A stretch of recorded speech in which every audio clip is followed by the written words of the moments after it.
금요 기도에 오신 여러분 사랑하고 축복합니다. 온라인으로 함께 하시는 여러분 또한 사랑하고 축복합니다. 예, 오늘 본문 말씀은 마가복음 8장 22에서 26절까지의 말씀입니다. 우리 합독하겠습니다.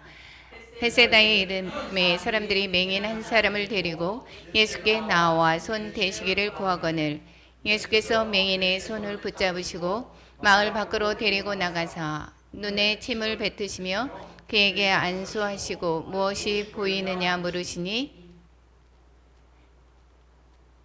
쳐다보며 이르되 사람들이 보이나이다. 나무 같은 것들이 걸어가는 것을 보나이다 하거늘 이에 그 눈에 다시 안수하심에 그가 주목하여 보더니 나아가 모든 것을 밝히 보는지라. 예수께서 그 사람을 집으로 보내시며 이르시되 마을에는 들어가지 말라 하시니라. 아멘. 사랑과 은혜가 충만하신 하나님 아버지, 저희들 또한 금요 기도회로 이렇게 또한 예배 드릴 수 있는 은혜 주심에 너무도 감사합니다. 주님을 사모하는 마음으로 나온 그 발걸음, 주님과 함께하는 기 시간 더욱더 성령 충만케 하여 주셔서 더욱더 주님을 만나는 귀한 시간 되게 하여 주시옵소서. 말씀 전하는 저에게 더욱더 성령님 이끌어 주셔서 온전한 말씀 전할 수 있도록 하여 주시고 주님을 더 깊이 아는 귀한 시간 될 수 있도록 이끌어 주시옵소서. 예수님의 이름으로 기도드립니다. 아멘. 예, 오늘의 본문의 말씀은 영의 시력을 회복하라라고 하는 그러한 제목을 가지고 은혜를 나눌까 합니다. 오늘 8장에서는 먼저 지난번에 보았었을 때 칠병이어의 구조를 했었죠. 그리고 칠병이어의 기적과 또한 오늘 또한 그 영의 눈을 뜨는 것, 맹인이 또 소경이 눈이 떠지는 그러한 사건을 또한 볼 텐데요. 그러기 전에 오늘 본문 말씀 끝으로 1막이 거의 끝났습니다. 즉 마가복음의 전체의 구조를 한번 살펴볼까 합니다.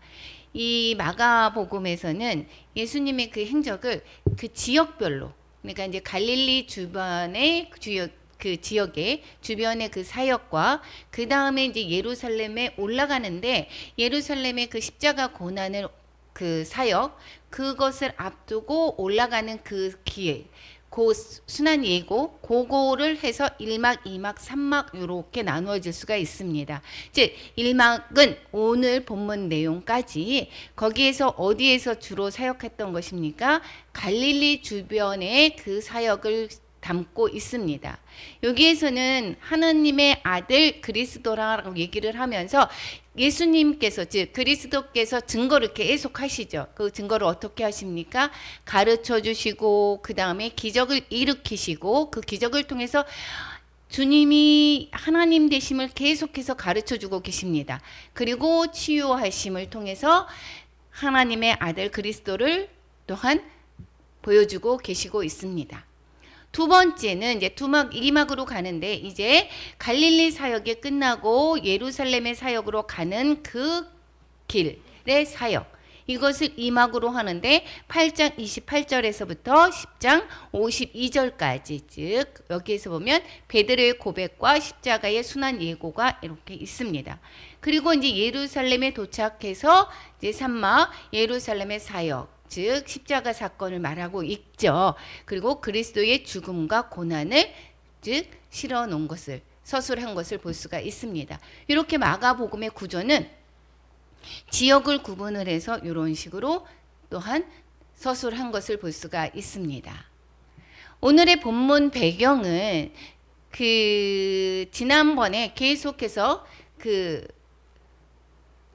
수로보니게 여인을 시작으로 해서 그 이방 땅을 계속해서 돌았었죠. 그리고 데가볼리까지 왔습니다. 데가볼리에서 거기에서 칠병이어의 기적을 일으키셨죠.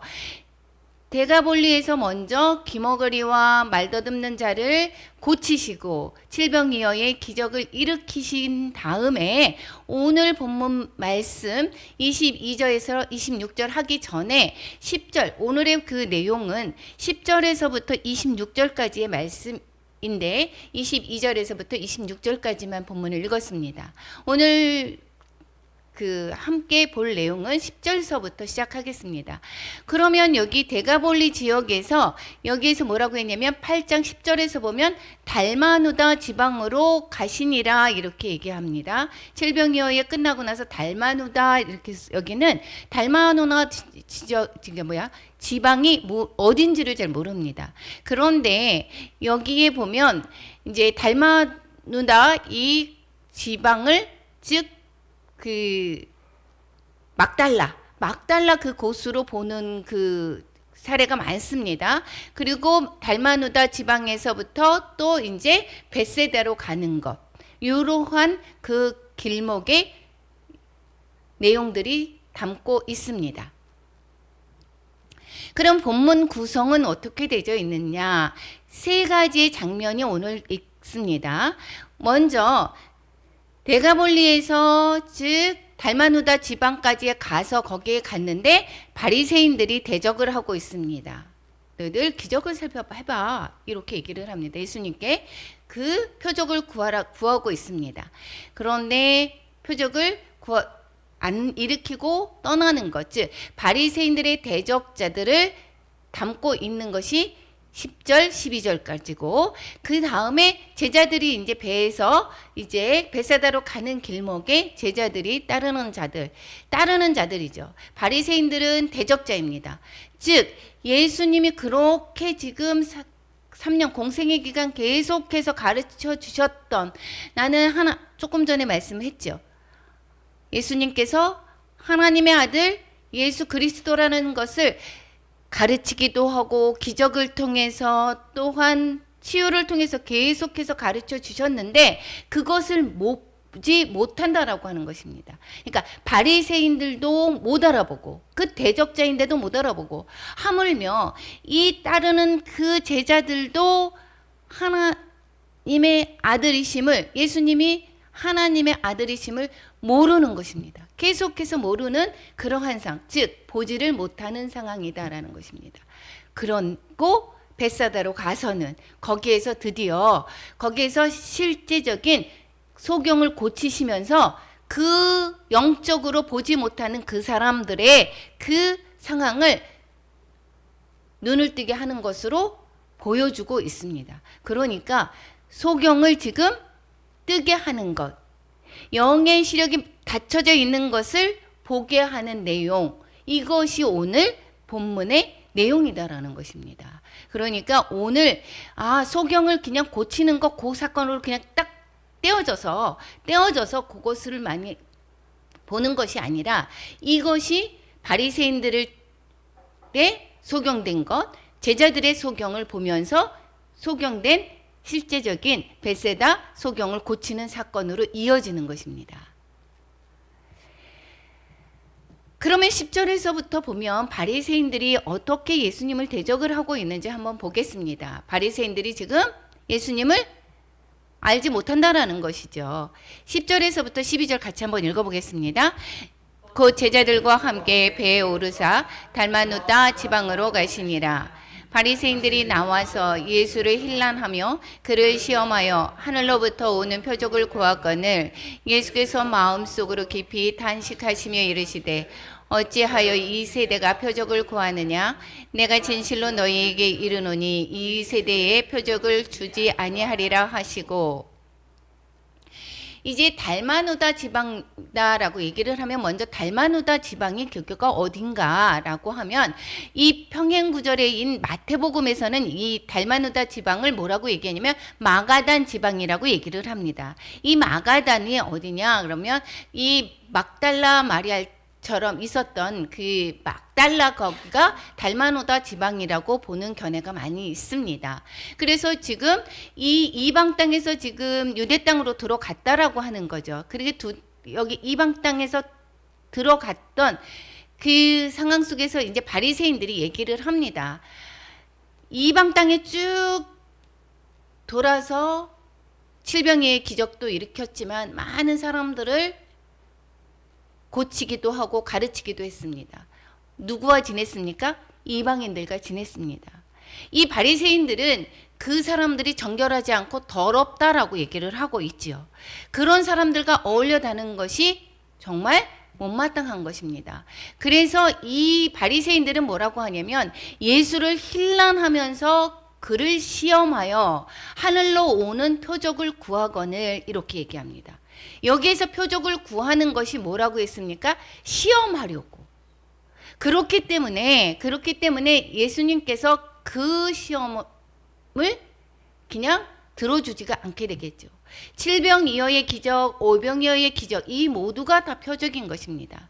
그런데 여기에서 자기가 보는 자기 평가에 맞는 내가 생각에 맞는 그런 표적을 구하는 것을 이 바리새인들이 예수님께 구하는 것을 예수님은 뭐라고 하십니까? 들어주지 않습니다. 여기에서 마태복음에서는 바리새인과 사두개인까지 같이 얘기를 합니다. 즉, 이 사람들은 선민의식에 있는데 이 이방 땅을 지나서 예수님이 그렇게 계속해서 복음을 전했던 것이 더러운 자들과 부정한 자들과 어울렸던 것이 정말 못마땅한 것입니다. 그리고는 표적을 구하고 있습니다. 여기에서 무엇 때문에? 시험하려고. 내가 생각에 이런 것은 이렇게 하면 외시하야. 이러한 규정을 놓고 자기의 그 시험에 자기의 그 기준에 맞는 그 표적을 구하고 있습니다. 예수님께서는 아시고 그 표적을 응하지 않으시죠. 그런데 이 평행 구절인 마태복음에서는 이렇게 얘기를 합니다. 너희들이 날씨를 보면 너희들이 날씨는 분별하는데 시대의 분별은 못하느냐라고 얘기를 하면서 악하고 음란한 세대가 표적을 구하나, 악하고 음란한 세대라고 얘기하는 것은 바리새인들을 얘기하고 사두개인을 얘기하겠죠. 표적을 구하나 요나의 표적밖에는 보여줄 표적이 없느니라 라고 얘기를 합니다. 그럼 요나의 표적이라고 하는 것은 무엇을 얘기를 하고 있죠? 요나의 표적은 요나서를 여러분은 너무도 재미있죠. 재미있게 한 4장까지 있습니다. 거기에 있을 때 요나의 그 선은 선지자라고 얘기를 하죠. 이들이 거기 갈릴리 지방이죠. 이 요나가 갈릴리 지방의 그 선지자입니다. 그 갈릴리 출신의 그 선지자인 요나를 인용해서 그들이 잘 알고 있는 요나를 인용을 합니다. 그런데 이 요나는 어땠습니까? 니느웨의 복음을 전하는 것이라고 했더니 거기에 이방 땅에 복음 전하는 게 싫어서 회개를 외치라고 했더니 싫어서 도망을 가죠. 다시스로 도망갑니다. 그러다가 거기에 풍랑을 만나서 물고기 뱃속에 들어가서 3일 만에 구해지고 다시 니느웨 땅으로 가게 됩니다. 그랬을 때 사흘 길을 돌아야 될 그러한 성을 하루만 대충 너희들 회개하지 않으면 다 죽는데 라고 얘기를 하고는 어떻게 되나 보고 있죠. 이것이 이 요나가 그 선민의식, 이 유대주의의 그 상징인 요나를 들어서 얘기를 하고 있습니다. 즉 이방의 복음을 전하는 것을 싫어하는 그 마음이 이 바리새인과 사두개인들의 그 마음과 똑같은 것을 지적을 하고 또 표적은 무엇입니까? 그리스도의 죽음과 부활이다라는 것을 나타내고 있습니다. 요나의 기적을 통해서 3일 만에 부활할 것을 예표를 하고 있죠. 그런데 이렇게 바리새인과 사두개인들이 눈은 있어도 보지 못하는 그것을 예수님이 꼬집는 것입니다. 그 바리새인들이 왜 보지를 못합니까? 왜 보지를 못할까요? 예수님이 구주신 것을, 하나님의 아들이신 것을 왜 볼 수가 없을까요? 그들은 자기만의 선입관이 있기 때문인 것입니다. 여기서 뭐라고 했습니까?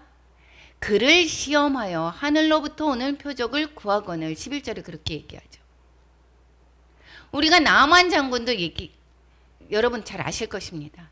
나만 장군이 엘리사에게 고침받으러 왔습니다. 문둥병이 걸렸습니다. 그랬을 때 받기를 바라서 자기 생각으로는 엘리사가 나와서 거기에서 안수해가지고 탁 해서 고쳐줄 거라 생각을 했는데 요단강에 그 더러운 물에 가서 7번 씻으라고 얘기를 합니다. 너무 화가 났습니다. 자기 생각과 달라서. 그래서 그냥 가려고 했었죠. 그런데 그 하인들의 그 만류에 거기에서 요단강에 7번을 씻고 나왔을 때 문둥병이 깨끗이 나았던 것을 볼 수가 있습니다. 나만 장군이 자기의 생각대로 그렇게 고집했다면 결코 고쳐질 수가 없었겠죠. 즉 바리새인들이 보지 못하는 이유가 자기의 생각에 가득했기 때문인 것입니다. 메시아는 이런 것이고 또 유대인의 하나님을 믿는 자는 정결해야 되는 것인데 정결한 규칙은 어떤 것이다 라고 하는 자기들의 만의 그 생각으로 가득 차 있다라는 것입니다. 그래서 예수님께서는 그 무거운 짐을 진다라고 얘기를 하고 있죠. 자기도 지지도 못하는 것을 남을 지게 한다라는 것입니다. 또 두 번째는 부정적인 태도가 있습니다. 이 바리새인들이 예수님이 하나님의 아들 되시고 메시아 되심을 모르는 것은, 보지를 못하는 것은 왜 그러느냐?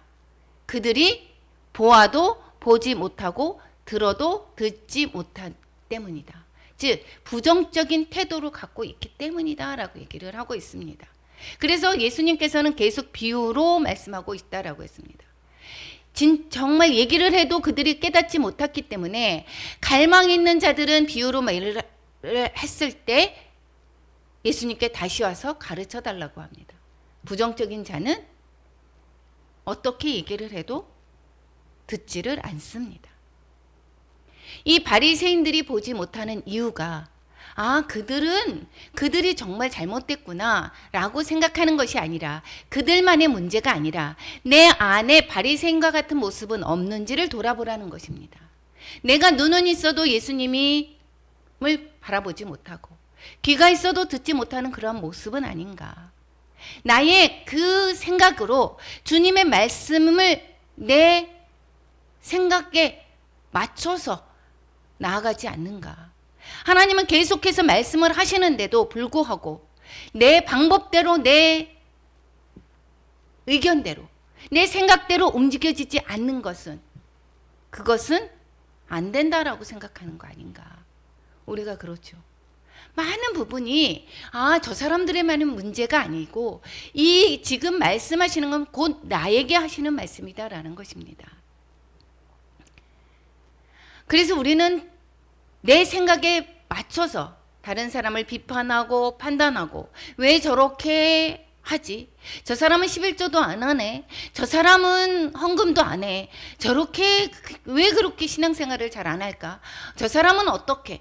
이 내 기준에 맞춰서 그렇게 하는 것을 보면 그것은 잘못됐다라고 얘기를 하고 있습니다. 두 번째입니다. 두 번째 장면이 나오는데 이번에는 이제 그들, 즉 바리새인들의 그 표적을 구하는 그 모습을 예수님께서 거기에서 대응을 하지 않고 보여줄 수 없다라고 하고 그 장소를 떠납니다. 떠나서 건너편으로 간다라고 했으니 벳세다로 가는 중이죠. 그래서 배를 타고 제자들과 같이 가고 있습니다. 그럴 때 배를 타고 그 제자들과 함께 얘기를 합니다. 13절부터 우리가 읽어보겠습니다. 그들을 떠나 다시 배에 올라 건너편으로 가시니라. 제자들이 떡 가져오기를 잊었음에 배에 떡 한 개밖에 그들에게 없더라. 예수께서 경고하여 이르시되 삼가 바리새인들의 누룩과 헤롯의 누룩을 주의하라 하시니 제자들이 서로 수군거리기를 이는 우리에게 떡이 없음이로다 하거늘 예수께서 아시고 이르시되 너희가 어찌 떡이 없으므로 수군거리느냐 아직도 알지 못하며 깨닫지 못하느냐 너희 마음이 둔하냐 너희가 눈이 있어도 보지 못하며 귀가 있어도 듣지 못하느냐 또 기억하지 못하느냐 내가 떡 5개를 5,000명에게 떼어줄 때에 조각 몇 바구니를 거두었더냐 이르되 12이니이다 또 7개를 4,000명에게 떼어줄 때에 조각 몇 광주리를 거두었더냐 이르되 7이니이다 이르시되 아직도 깨닫지 못하느냐 하시니라. 여기에서 이제 예수님이 누룩을 주의하라. 헤롯의 누룩과 이 바리새인들의 누룩을 조심하라라고 얘기를 했습니다. 그랬는데 이 떡 얘기인 줄 알고 이 제자들은 바리새인과 헤롯의 누룩을 주의하라라고 했더니 이 먹는 이야기인 줄 알고 여기에서 우리에게 떡이 없다라고 얘기를 하고 있습니다. 동문서답을 하고 있는 거죠. 그래서 예수님께서 아시고 뭐라고 하십니까? 떡 얘기가 아닌 것을 너희는 알지 못하느냐. 내가 너희들을 그렇게 들고 다녔음에도 불구하고 아직도 마음이 둔하냐. 왜 이렇게 기억하지도 못하느냐. 귀가 있어도 듣지 왜 못하느냐 라고 책망을 하고 있습니다. 떡 5개를 가지고 이 떡은 누구를 상징한다라고 얘기를 했습니까? 5병이요 7병이요 할 때 예수님 자신이죠. 그래서 여기에 떡이 있습니까 없습니까? 13절에 떡 1개밖에 그들에게 없더라 라고 얘기를 하고 있습니다. 떡 1개를 누구를 말씀을 하고 있습니까? 예수님을 말씀을 하고 있는 것입니다. 그 예수님이 떡으로 예수님 자신이 떡 5개를 가지고 12바구니를 거두었습니다. 12바구니는 이스라엘 전체의 민족을 구원하는 것을 말씀을 하고 있다라고 얘기를 했고 또 뭐라고 했습니까? 7 광주리가 남았다라고 하는 것은 온 세계 사람들을 그만큼 구원하는 그것이 가득할 거다라고 하는 것을 말씀해 준다라고 얘기를 했습니다. 그러면 여기에서 말씀하시는 예수님이 말씀하시는 바리새인과 헤롯의 누룩이라고 하는 것은 그럼 과연 무엇인가? 누룩이라고 얘기를 하는 것은 부풀리는 거죠. 부풀려서 우리가 이 정말 복음이 정말 부풀려지는 그러한 좋은 뜻으로도 사용될 때가 있기도 하지만 여기에서 말씀하시는 이 누룩은 부정적인 의미로 말씀을 하시는 것이죠. 이 헤롯 땅이라고 하고 사두개인이라고 하는 것은 정치 권력자입니다. 이 사두개인이라고 하는 것은 사독의 그 후손들, 제사장의 역할을 담당하는 사람들이죠. 이 사람들은 정치와 연합을 해서 이 사람들은 정치의 그 권력자로 같이 행하고 있습니다. 바리새인들은 종교의 권력자입니다. 그러니까 하나님의 말씀을 쪼개서까지 지키려고 하는 그러한 바리새인들인 것입니다. 이 즉 외식이라고 얘기를 하는 것은 여기에서 누룩이라고 하는 것은 예식이라고 볼 수도 있고 바리새인들의 외식이라고 볼 수 있고 이것은 로마 카톨릭으로 이어져 나왔습니다. 그리고 뿐만 아니라 우리의 장로교의 전통이 있죠. 계속해서 우리 교회에 그 거룩해야 된다라고 해서 이 통성기도도 교회에서는 되지 않는 것이고 많은 사람들이 방언기도 전혀 될 수가 없고 교회에서 하면은 안 되는 것이고 이러한 외식들이 있었습니다. 그런 것을 예수님께서 이 누룩이라고 조심하라라고 얘기를 하고 있습니다. 뿐만 아니라 정치적인 그러한 그 권력, 즉 영향력도 너희들 조심해라. 그 정치의 권력자 이런 사람 사두개인들의 그 종교 지도자들 이것은 어떻게 흘러내려왔습니까? 인본주의적으로 흘러내려오고 있습니다. 그래서 교회에서 무엇을 하고 얘기를 하죠? 정치와 같이 맞물려서 지금의 시대에 맞게 우리가 복음이 변화될 때가 있다라고 생각을 하고 그래서 동성애를 허용한다라고 얘기도 하기도 하고 인본주의라는 이름으로 말미암아 교회 내로 침투하는 경우가 얼마나 많이 있습니까? 이것을 예수님께서는 조심하라라고 합니다.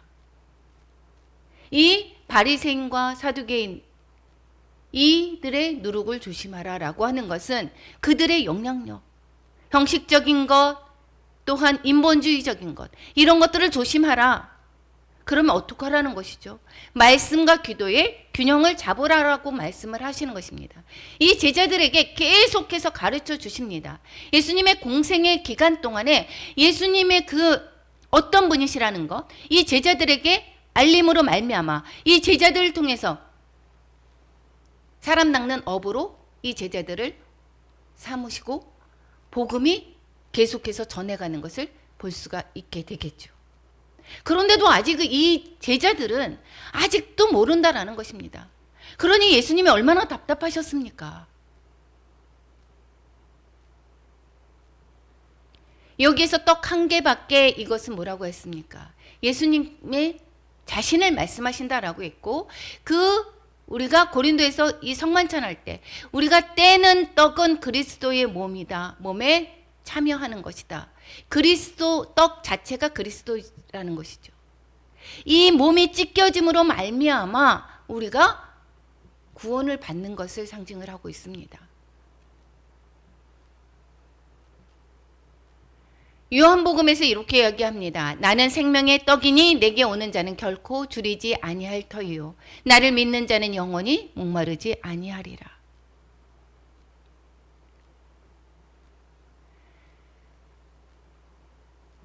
사람이 그 육신의 필요를 기적적인 방법으로 이렇게 공급해 주신 것은 그 육신에 따라서 너희들이 배불러, 너희들이 너무도 힘겼구나. 그러니까 이 먹을 것을 너희들에게 기적적으로 채워주는 거야. 이것으로 그치는 것이 아니라 이 떡을 계속해서 얘기해 주시는 것은 주님이 생명의 떡이고 그 떡을 먹는 저들이 어떻게 된다고요? 생명을 얻을 수 있다라는 것을 가르쳐 주시고, 그리고 이 찢는다라고 하는 것은 예수님의 몸이 찢기실 것을 보여주고 계시는 것이다라는 것입니다.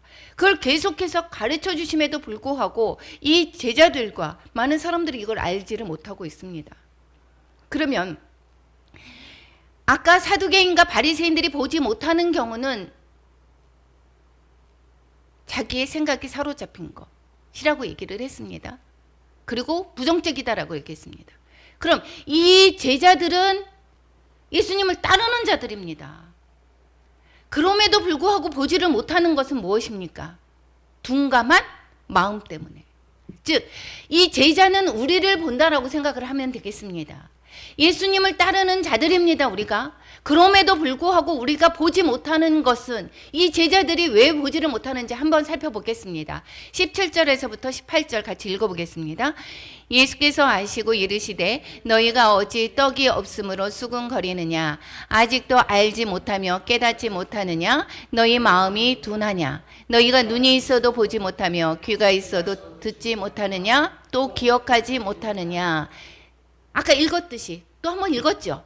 그런데 여기서 뭐라고 했습니까? 너희 마음이 둔하냐?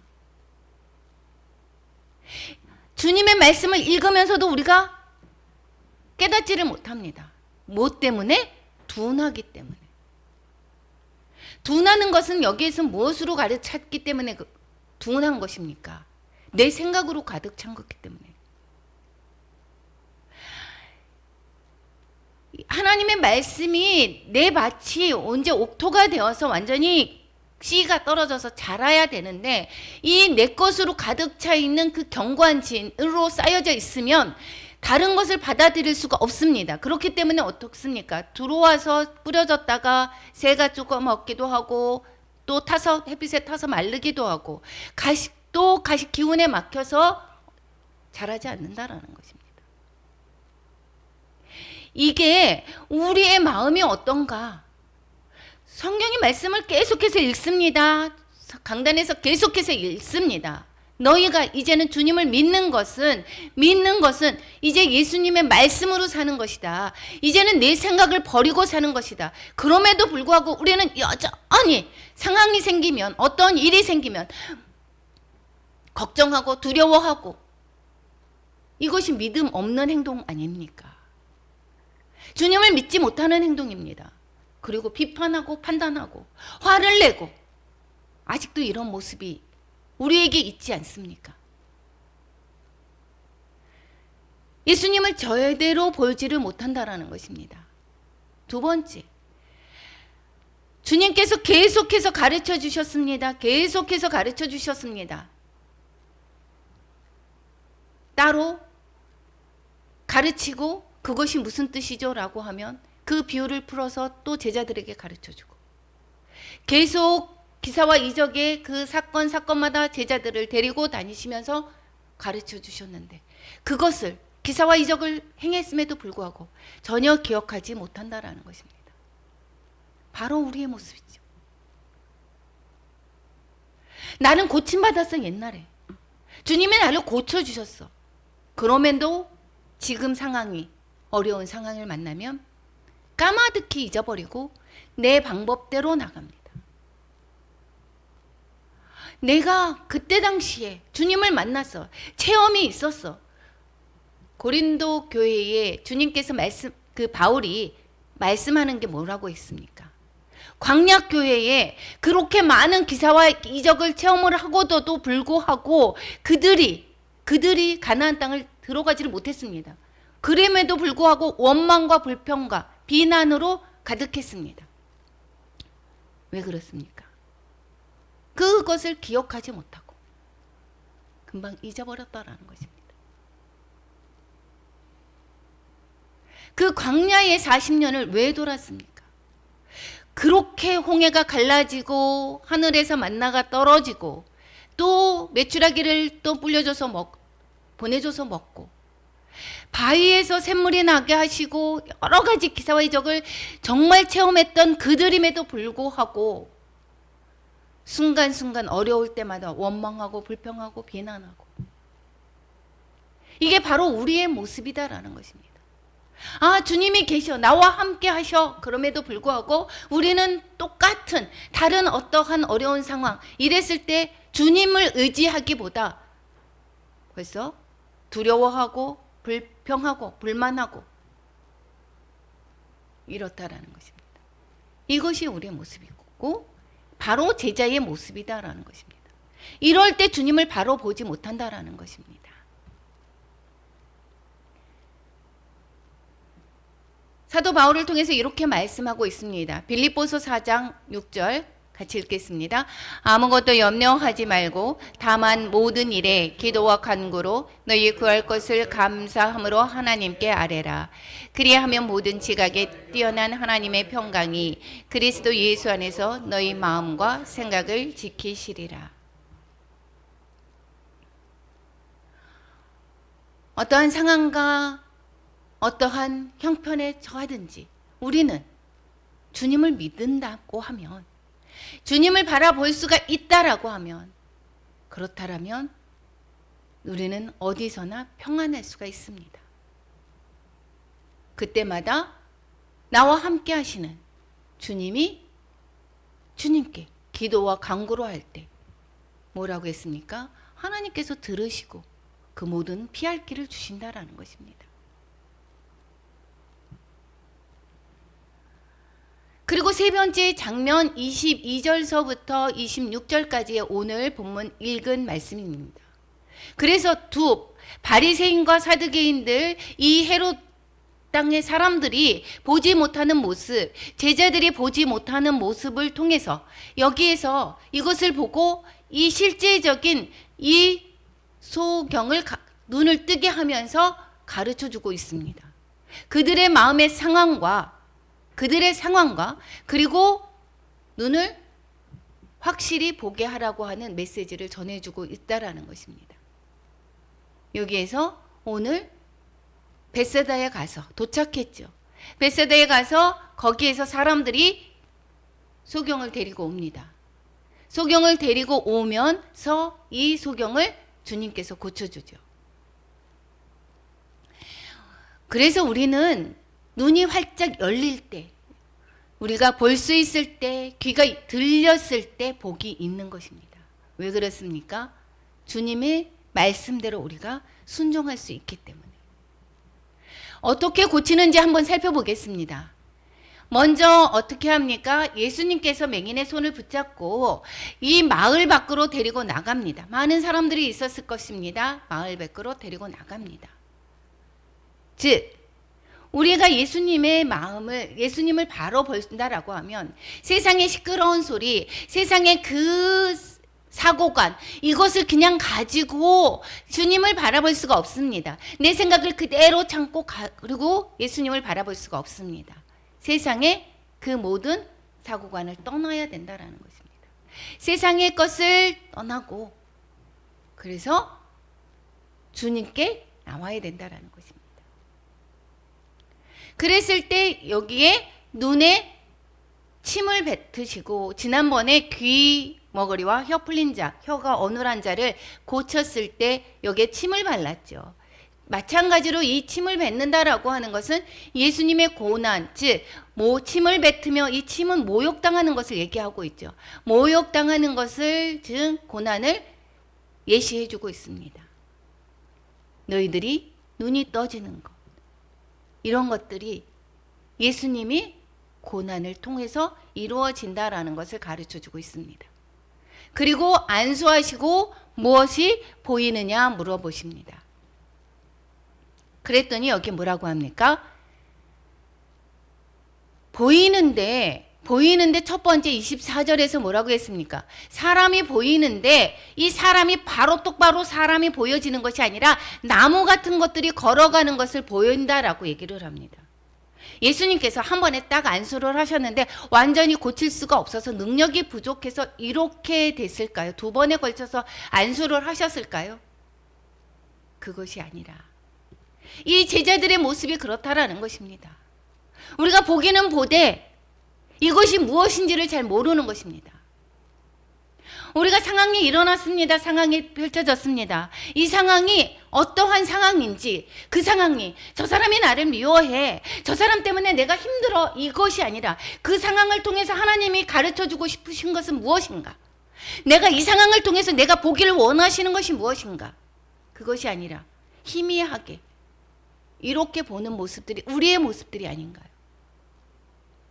우리 자녀들이 너무도 힘을 들게 합니다. 그것을 통해서 내가 보기를 원하시는 것은 주님께서 무엇인가? 근데 우리는 아직 보지 못합니다. 보기는 보되 나무 같은 것들이 걸어다니는 것을 보나이다 라고 얘기를 합니다. 그럴 때 주님께서 다시 안수하였을 때 모든 것을 밝히 보인다라고 얘기를 합니다. 그러면 아직도 우리의 시력은, 영의 시력은 어디쯤에 와 있다라는 것입니까? 보이기는 보이는데 나무 같은 것이 걸어다니는, 즉 선명하게 보이지 못하고 아직도 그러한 의미 자체가 아니라, 그 사람 자체가 아니라, 사람을 분명하게 바라보는 그것 자체가 아니라 그냥 우리가 형체만 보는 것이 아닙니까? 그러한 상황으로 소경이 소경을 인도하는 모습은 내 모습이 아닙니까? 나는 정말 하나님을 밝히 보고 하나님을 바르게 쫓아가고 있는지, 이 제자들의 모습이 곧 나의 모습이 아닌지 오늘 말씀 통해서 저희에게 물어보십니다. 무엇이 보이느냐? 너의 영의 시력이 온전히 떠져 있느냐 물어보십니다.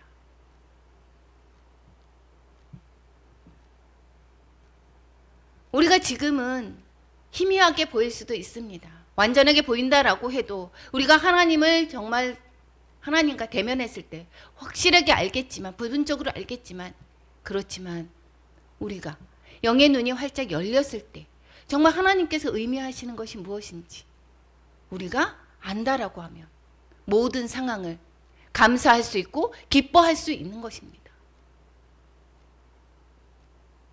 그리고 예수님께서 말씀하십니다. 그 사람을 집으로 보내시면서 마을에는 들어가지 말라 하시니라, 이렇게 얘기합니다. 즉 과거로 돌아가지 말라라는 것입니다. 우리가 은혜를 받았습니다. 그럼에도 불구하고 다시 개가 하였던 것에 돌아가고 돼지가 씻었다가 그 더러운 구덩이에 다시 도로 누운 것과 같은 그러한 일을 하지 말아라. 다시 옛날 모습으로 돌아가지 말아라. 나 옛날에 얼마나 신실했는지 몰라. 그게 무슨 필요가 있습니까?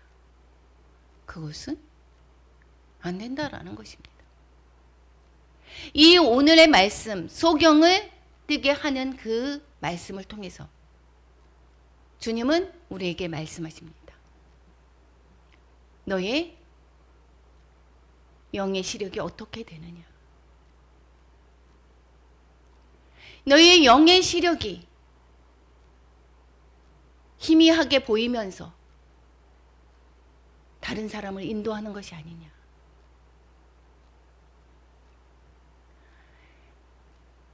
그 다음에 베드로가 이 소경을 뜨는 사건 후에 베드로의 그 고백이 있습니다. 너는 나를 누구라고 하느냐? 주는 그리스도시요 하나님의 아들이니이다 라고 얘기를 합니다. 즉 영의 눈이 열려진 모습입니다. 그렇지만 영광의 하나님을 아나 죽음의 예수 그리스도를 아직 모르는 상태입니다. 확연히 닿았던 거 아직도 모르시죠. 그 뒤에 뭐라고 했습니까? 예수님께서 죽으시고 십자가의 고난을 말씀을 하십니다. 그러니까 베드로가 예수님을 붙들고 항변합니다. 안 된다라고 얘기를 합니다. 그럴 때 예수님께서 꾸짖죠.